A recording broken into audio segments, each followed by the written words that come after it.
দুরুদ, ইস্তেগফার, দোয়া ইউনুস, এই তিন আমল পাশাপাশি ইয়াজাল জালাল ওয়াল ইকরাম, এই চারটা জিনিসকে এমনভাবে ধরছে, বিশেষ করে দুরুদ, স্পেশালি সারাক্ষণ দুরুদ। আল্লাহ রাব্বুল আলামিন এমনভাবে সহযোগিতা করেছেন, এমনভাবে উদ্ধার করেছেন যে কল্পনা করলে অবাক লাগে এখন যে এটা কিভাবে সম্ভব।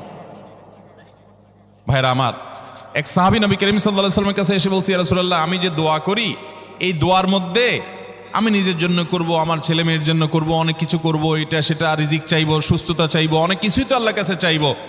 আপনি তো আল্লাহর রাসূল, আপনার জন্য দোয়া করলে আমাদেরই লাভ, একবার দোয়া করলে আল্লাহ 10 বার রহমত নাজিল করবেন, তো আপনার জন্য আমার দোয়ার ভিতরে কত পার্সেন্ট রাখবো?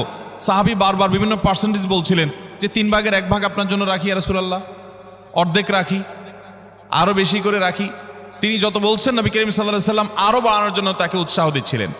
এক পর্যায়ে যখন তিনি বললেন, ইয়া রাসূলুল্লাহ,